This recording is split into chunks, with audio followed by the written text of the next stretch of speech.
தேசத்தின் நம்பிக்கை மாத இதழ் அப்பா பதிப்பகம் இணைந்து வழங்கும் நேர்மையாளர் சகாயம் IAS அவர்களின் அனுபவ பதிவில் கடைசி தரையில் கண்டாங்கி சேலை சென்னை புத்தக கண்காட்சியில் விற்பனையாகி கொண்டிருக்கிறது. நடந்ததுக்கு அரசு பொறுப்பேற்குங்கிறத அட்மிட் பண்ணி எங்க கட்சிக்காரா இருந்தாலும் நாங்க நடவடிக்கை எடுப்போங்கிறதையும் சொல்லி முதலமைச்சர் இந்த விளக்கத்தெல்லாம் கொடுத்திருந்தா ஒருவேளை எதிர்க்கட்சிகள் ஏற்றுக்கொண்டிருப்பார்களா? இன்னொன்று, 5 வருடங்களுக்கு முன்பாக நடந்த ஒரு சம்பவத்தை மேற்கோள் காட்டி அதோடு இப்ப நடக்கக்கூடிய சம்பவத்தையும் ஒப்பிட்டு முதல்வர் சொல்வதுங்கிறது ஏற்றுக்கொள்ளக்கூடிய விளக்கம் தானா?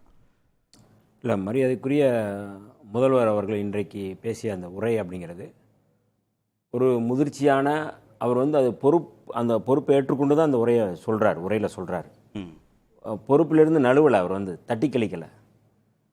ஒரு சம்பவம், இந்த மாதிரியான ஒரு சம்பவம், அதனால தான் அவர் சொல்லும் பொழுது பெண்கள் மீதான இந்த ஒடுக்குமுறையை இரும்பு கரங்கொண்டும் ஒடுக்குவோம் சொல்கிற அந்த வார்த்தை இருக்குல்ல, அது எல்லோருக்குமானது தான். அது இன்றைக்கி கூட கைது செய்யப்பட்டு அண்ணா நகரில் அதிமுகவை சேர்ந்த சுதாகருங்கிறவர் எடப்பாடி பழனிசாமி அவர்களால் நீக்கம் செய்யப்பட்டிருக்கிறார். உடனே நடவடிக்கை எடுத்து அதை தான் நீக்கம் செய்யப்பட்டிருக்காரு. அப்போ அது கட்சிங்கிறதுனால நீக்கிறாங்க. இவர் கட்சி ஆதரவாளர் இருக்கிறாங்க அப்படின்னா ஆதரவாளர்கள் என்ன பண்ண முடியும்?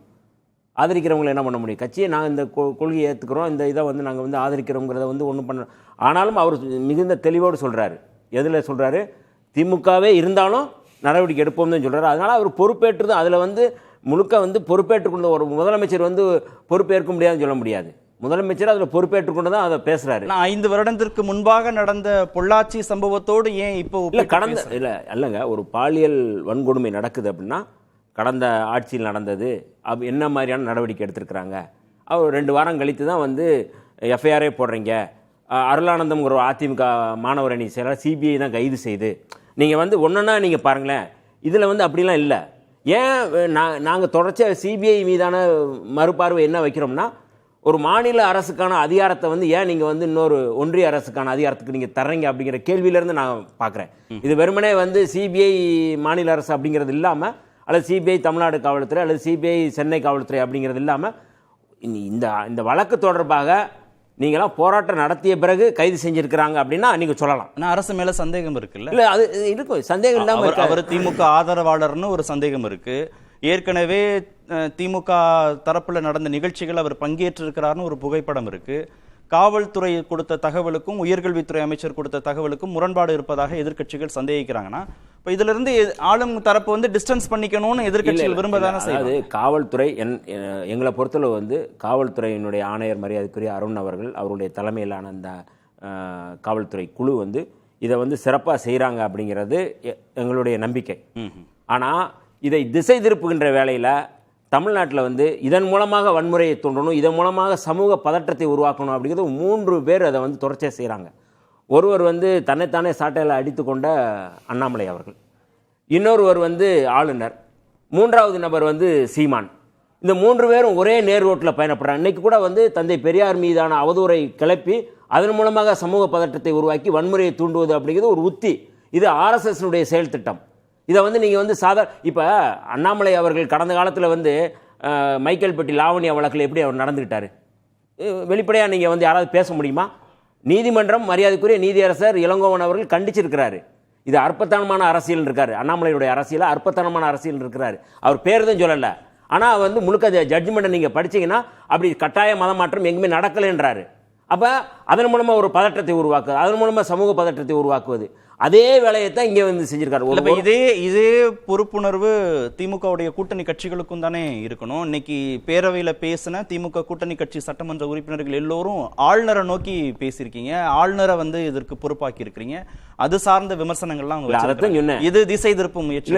இது திசை திருப்புது இல்லை. முதல்ல வேந்தர் யார்? அது அந்த அண்ணா பல்கலைக்கழகத்துக்கு வேந்தர் யார்?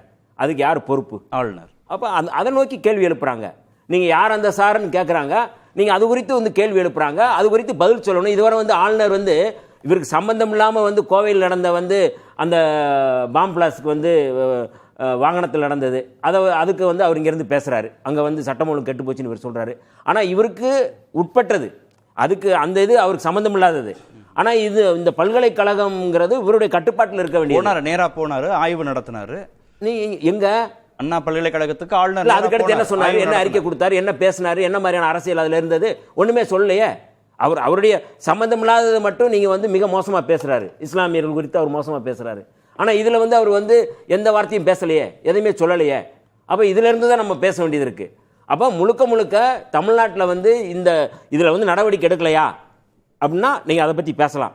முதலமைச்சரை வந்து இது குறித்து நடவடிக்கை எடுக்கல, யாரையோ பாதுகாக்க அவர் முனைகிறார் அப்படின்னா அது குறித்து நம்ம பேசலாம். இல்லை காவல்துறை இது வந்து யாரையோ காப்பாற்ற முயற்சி செய்யுது அப்படின்னா அது குறித்து நம்ம பேசலாம். சரியா நடந்துகிட்டு இருக்கு எல்லாமே. எல்லா சந்தேகமும் எதிர்க்கட்சிகள் இருக்கு.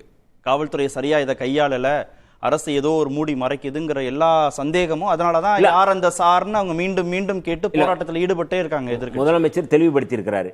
நீங்க யார், நீங்களா சொல்லுங்க, யாரையாவது நீங்க பேசுங்க. எதுவுமே இல்லையே, நீங்க வந்து நீங்க சொல்றீங்க, ஒரு டவுட் பண்றீங்க. நான் ஏற்கனவே கட்டாய மதமாற்றம்னு ஒரு டவுட் பண்ணதுனால தான் வன்முறையை தூண்டினாங்க. இப்போ இந்த இடத்துல இதை சொல்றாங்க. யார் எஃப்ஐஆர் முதல்ல வெளியே கொண்டு வந்தது? முதல்ல எஃப்ஐஆர் யார் படித்தது? அண்ணாமலை தானே அதை படித்தார். அண்ணாமலை தானே வெளியில் கொண்டவர். வழக்கறிஞர் அக்னீஸ்வரன் தெரியாதா? எல்லாமே தெரியும். இதை வந்து திட்டமிட்டு பண்ணுறாங்க. அப்போ இந்த இடத்துல வந்து அண்ணாமலை, ஆளுநர், சீமான் இவர்களோடு சேர்ந்து ஒரு பொறுப்புள்ள ஒரு எதிர்க்கட்சி தலைவர் இருக்கக்கூடிய மரியாதைக்குரிய எடப்பாடி பழனிசாமி அவர்கள் இந்த 3 பேருடைய அஜெண்டாவுக்கும் அவர் வந்து ஈல்ட் ஆகிறாரு, அந்த அஜெண்டாவை செயல்படுத்த துடிக்கிறாரோ அப்படிங்கிற ஒரு ஐயம் இருக்கு. இல்ல ஆளும் தரப்பு நோக்கி எதிர்க்கட்சிகள் தானே கேள்வி கேட்பாங்க. அது சரி, நீங்க எதிர்க்கட்சி கேள்வி கேட்கறது அப்படிங்கிறது தனி. என்னுடைய கேள்வி என்னன்னா, போராட்டம் நடத்த அனுமதியே இல்ல அப்படின்னா போராட்டம் நடத்துவதற்குன்னு சில இடங்கள் இருக்கு. போராட்டத்தை நடத்துறதுக்கு நீங்க முன் அனுமதி பெறணும் அப்படின்னா முன் அனுமதி கேட்டாலும் காவல்துறை கொடுக்கலன்னு தானே எதிர்க்கட்சிகள் குற்றச்சாட்டு வைக்கிறாங்க. அதிமுக தமிழ்நாடு முழுக்க போராட்டம் நடத்தினாங்க. பல இடங்களில் கைது செஞ்சிருக்கிறாங்க. சில இடங்களில் அவங்களுக்கு அனுமதி கொடுத்துருக்குறாங்க. எந்த இடத்துல அனுமதி இல்லையோ அந்த இடத்துல வந்து விடுதலை சிறுத்தைகள் கூட கைதாகிருக்கிறோம். இது வந்து இப்போ இந்த சமயம் இந்த 3 ஆண்டுகளில் விடுதலை சிறுத்தைகள் மீது போடப்பட்ட வழக்கு, விடுதலை சிறுத்தைகள் மீது போடப்பட்ட ஹச்எஸ், விடுதலை சிறுத்தைகள் மீது போடப்பட்ட அத்தனை வழக்குகளை நீங்கள் வந்து தோண்டி பார்த்தீங்கன்னா மற்ற அதிமுகவோட விடுதலை சிறுத்தைகளுக்கு அதிகமான வழக்கு இருக்குது. ஏன் இதை நாங்கள் சொல்கிறோம் அப்படின்னா, நீங்கள் வந்து அனுமதி இல்லாமல் நாங்கள் தடை மீறி நாங்கள் ஒரு போராட்டம் நடத்துகிறோம்னா அது சட்டத்தின் அடிப்படையில் அவங்க கைது செய்கிறாங்க. அது வேறு. ஆனால் இதுல வந்து திமுகவினரை கைது செய்யறது இல்ல, அவங்க மேல வழக்கு மட்டும் போடுறாங்க, அவங்களை கண்டுக்கிறது இல்ல, அவங்க போராடுவதற்கு அனுமதி இல்ல. எதிர்க்கட்சிகள் மட்டும் கைது செய்யப்படுறாங்கன்னு அதற்கு சேர்ந்தேதான் பதில் சொல்லியிருக்கிறார் முதலமைச்சர் அவர்கள். ஒரு முதலமைச்சர் ஒரு மாண்புள்ள ஒரு அவையில வந்து பொய் சொல்ல, இது உண்மைக்கு மாறா பேச வேண்டிய அவசியம் இல்லை. அவர் சொல்றாரு திமுகவை சேர்ந்தவர்களும் கைது செய்யப்பட்டிருக்கிறாங்க.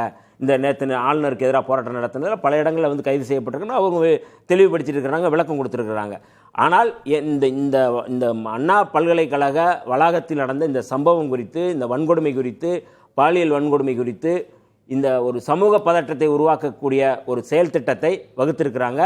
இதை கவனத்தோடு பார்க்க வேண்டிய பொறுப்பு அரசுக்கு இருக்கு.